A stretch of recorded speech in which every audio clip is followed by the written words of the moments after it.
अच्छा बेटा, question number 6 का पहला पार्ट है prove that 1 minus sine theta upon cos theta is equal to cos theta upon 1 plus sine theta. Left hand side हम लेके चलते हैं 1 minus sine theta upon cos theta. अब इसका तरीका ये है कि आप चाहे तो 1 ऊपर वाले के कंजुगेट से यानी माइनस है तो प्लस से मल्टीप्लाई डिवाइड कर दें, चाहे तो नीचे वाले से मल्टीप्लाई डिवाइड कर दें। दोनों तरीके से सॉल्व हो जाता है। तो हमने क्या किया, मल्टीप्लाई डिवाइड बाई नीचे वाले से कर दिया कॉस थीटा से मल्टीप्लाई डिवाइड, ऊपर सेम रहा, नीचे ये बन गया कॉस स्क्वायर थीटा और कॉस स्क्वायर थीटा बराबर होता है 1 माइनस साइन स्क्वायर थीटा की। 1 माइनस साइन थीटा का मतलब है ये ए स्क्वायर माइनस बी स्क्वायर वाला फार्मूला लग गया, एक दफ़ा माइनस में एक दफ़ा प्लस में, माइनस वाला कट गया, जो बाकी बचा cos theta upon 1 plus sine theta, ये राइट हैंड साइड आ गई, ये प्रूफ हो गया। ये हो गया 6A। अब इसका सेकंड पार्ट देखिए। सेकंड पार्ट है solve the following equation by using quadratic formula. ax square plus bx plus c जो है ये क्वाड्रेटिक इक्वेशन कहलाती है। इसको सॉल्व करने का जो फार्मूला है वो है x is equal to minus b plus minus b square minus 4ac upon 2a। अब जो हमें क्वेश्चन दे रखा है वो 3a square minus 12a minus 15 is equal to 0। a के बदले 3 है, b के बदले अगर माइनस होगा तो माइनस भी साथ में लिखा जाएगा -12, और c के बदले -15। क्वाड्रेटिक फार्मूला ये रहा। इसमें हमने a b c की वैल्यू रख करके सिंप्लीफाई कर दिया। 324 जो है ये 18 का स्क्वायर है, रूट से बाहर निकल गया। अब इसको दो मरतबा सॉल्व करेंगे, एक दफ़ा प्लस के लिए एक दफ़ा माइनस के लिए, तो दो आंसर आ जाएंगे 5 और -1। तो सोल्यूशन सेट बन गया -1 और 5। अब आ जाइए क्वेश्चन नंबर 7 की तरफ। क्वेश्चन नंबर 7 का पार्ट 1 है, वो है find the solution set of 2x plus 1 upon 7 mod -1 is equal to 0। पहले ये करेंगे कि -1 को वहाँ ले जाएंगे, वो +1 हो गया। अब मॉड को जब हटाया जाता है तो दो साइन प्लस -1 आते हैं। इसका मतलब है हमने इसको दो मरतबा सॉल्व करना है, एक दफ़ा +1 के लिए एक दफ़ा -1 के लिए। 7 को मल्टीप्लाई कर देंगे, उसके बाद ये सॉल्व करना कोई इतना मुश्किल काम नहीं है, वो आप खुद भी करेंगे तो हो जाएगा। तो आंसर आ जाएगा 3 और -4। उसके बाद है find all the value of the trigonometric ratios of 45 degree.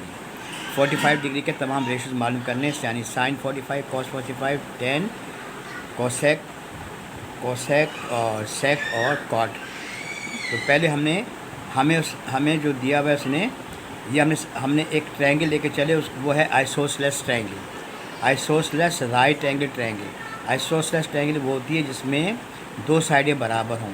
तो इसमें AC और BC दोनों बराबर हैं, इनको हमने A सपोज कर दिया, यानी परपेंडिकुलर A के बराबर है, बेस ये साइड ये भी A के बराबर है। क्या मालूम करना है? H मालूम करना है, यानी कि हाइपोटेनस मालूम करना है। परपेंडिकुलर, बेस और हाइपोटेनस हमने मालूम करना है। इसके लिए हमने क्या किया, पैथागोरस थ्योरम हमने अप्लाई की। Pythagoras, using Pythagoras theorem, H square equal to P square plus B square, A B P square भी ए स्क्वायर है, B स्क्वायर भी A स्क्वायर है, तो A square plus A square 2A square हो गया। स्क्वायर रूट ले लिया, A स्क्वायर जो है रूट से बाहर आ गया, तो H की वैल्यू क्या होगी, A√2। अब इसमें परपेंडिकुलर, बेस और हाइपोटेनस तीनों की वैल्यू A में आ गई। अब हम तमाम ट्रिग्नोमेट्रिक का रेशियो निकाल देंगे। साइन 45 P अपॉन H होता है, P A के बराबर और H√2A के बराबर, तो 1/√2 आ गया। इसी तरह से cos 45 1/√2 आ जाएगा, और tan थीटा होता है perpendicular upon base A upon A, यानी 1 आ गया। अब साइन का उलट होता है कोसेक 45, तो इसको उल्टा दें। कॉस का उलट सेक होता है, इसको उल्टा दें, √2 हो जाएगा। tan का उलट कॉट होता है, वो 1 को उल्टाएंगे, वो 1 ही आएगा। तो ये हमारा क्वेश्चन नंबर 7 सॉल्व हो गया। अब आ जाइए क्वेश्चन नंबर 8 की तरफ। क्वेश्चन नंबर 8 जो है ये सेक्शन C शुरू हो गया हमारा।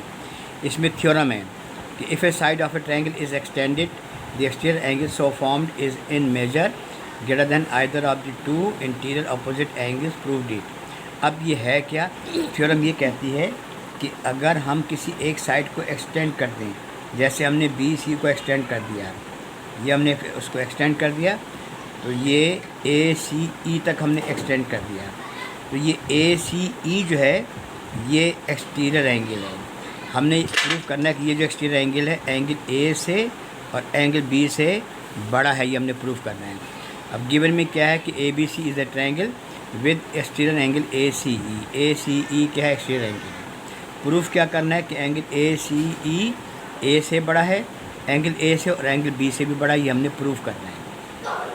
इसके लिए क्या किया कि पहले हमने सपोज़ किया कि O be the mid point of A C. O जो है हमने ए सी का मिड पॉइंट ले लिया, फिर इसको हमने बी को ज्वाइन कर दिया हमने ओ से, और ओ बी के बराबर इतना ही हम इसको आगे ले गए, यानी ओ बी बराबर है ओ डी के। ये हमने इसको डी तक ले गए, डी, फिर डी को हमने सी से मिला दिया, तो ये दो ट्रायंगल बन गई है। कौन कौन सी ट्रायंगल बन गई, ए ओ बी और सी ओ डी। इन दोनों ट्रायंगल को हमने कॉन्ग्रुएंट प्रूफ करना है। ओ डी, ये हमने ओ डी बी ओ के बराबर लिया हुआ है, और उसके बाद डी को हमने सी से ज्वाइन कर दिया, ट्रायंगल बन गई। अब आ जाइए प्रूफ की तरफ। अब इसमें दो ट्रायंगल कौन कौन सी हैं, ए ओ बी और डी सी ओ डी। इनको हमने कॉन्ग्रुएंट प्रूफ करना है साइड एंगल साइड से। ए ओ बराबर है ओ सी का, चूँकि हमने कहा था कि O is the mid point. Mid point का मतलब है ए सी दो बराबर हिस्सों में डिवाइड हो गया, ए ओ और सी ओ के बराबर। उसके बाद एंगल ए ओ बी और सी ओ डी, ये दोनों वर्टिकल अपोजिट एंगल है, ये जो कि थ्योरम नंबर 1 में हमने किया था, यानी एंगल ए ओ बी बराबर एंगल सी ओ डी के, और उसके बाद है बी ओ बराबर है ओ डी के। ये हम कंस्ट्रक्शन में ले चुके हैं। तो साइड एंगल साइड के मुताबिक दोनों ट्रायंगल आपस में कॉन्ग्रुएंट हो गई, साइड एंगल साइड पोस्टुलेट के मुताबिक। इसका मतलब ये हुआ कि एंगल ए बराबर है एंगल ओ सी डी के, इसके बराबर है एंगल ओ सी डी के, ठीक। अब हमने असल एंगल लेके चले, कौन सा angle, A C E. A C angle जो है ये दो हिस्से में डिवाइड हो गया, ए सी डी और प्लस डी सी ई, इसके बराबर है। या तो ओ से शुरू करें, ये से शुरू करें, बात एक ही है, O C D plus angle D C E. अब अगर इनमें से हम एक निकाल दें, अगर हम ये निकाल देंगे तो ये एंगल ए सी ई जो है वो एंगल ओ सी डी से बड़ा हो जाएगा, ठीक है ना, ये इससे बड़ा हो गया। और यही हमने प्रूफ करना था, ये हमने प्रूफ करना था कि इससे बड़ा है ये। तो इसमें एक दो स्टेप बाकी हैं। एंगल ए सी ई बड़ा है ओ सी डी से, ओ सी डी जो है कौन सा एंगल है, ये एक्चुअली एंगल ये बड़ा है एंगल ए सी डी से बड़ा है, ये ओ सी डी से बड़ा है ये। अब एंगल ए सी डी इससे बड़ा है और ये बराबर है एंगल ए के, तो इसका मतलब हुआ कि एंगल ए सी ई बड़ा है एंगल मेजरमेंट ऑफ एंगल ए से। क्यों, क्योंकि ये दोनों यहाँ पे हमने क्या है, ओ सी डी किसके बराबर, ए के, तो हमने ओ सी डी को ए से रिप्लेस कर दिया। तो यही हमने प्रूफ करना था, ए से बड़ा है। दूसरा हम प्रूफ नहीं करते, उसको हम सिमिलर करके लिख देते कि similarly measurement of angle A C E बड़ा है मेजरमेंट ऑफ एंगल बी से। ए से बड़ा तो एंगल बी से भी, ये हमने प्रूफ करना था, दोनों बातें प्रूफ हो गई। ये था क्वेश्चन नंबर 8। अब आ जाइए क्वेश्चन नंबर 9 की तरफ। क्वेश्चन नंबर 9 जो है वो है क्वेश्चन फैक्टराइजेशन का। इसमें हमने 4 या 5 फैक्टराइजेशन दे रखी है, इनको हमने सॉल्व करना है। पहले वाला है A4 + B4 इसमें a + b होल स्क्वायर वाला फार्मूला लगाएंगे, a² + 2ab + b² वाला। अंदर कुछ नहीं लिखेंगे, ये a² का होल स्क्वायर है, ये 2b² का होल स्क्वायर है। फार्मूले के मुताबिक बीच में आता है 2ab, a के बदले a², b के बदले 2b²।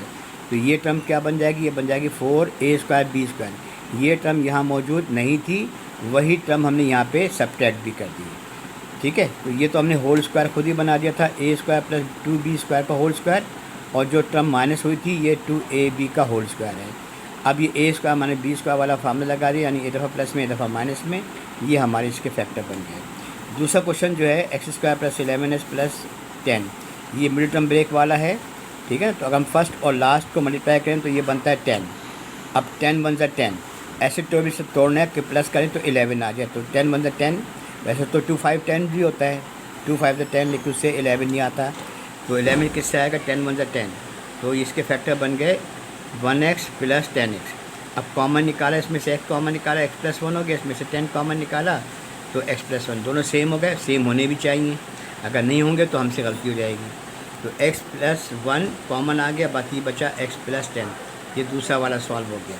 उसके बाद तीसरा वाला जो वो a³ - a² + 2 है, इसमें बुक में हिंट दे रखा है, लेकिन ज़ाहिर बात है पेपर में हिंट नहीं आता।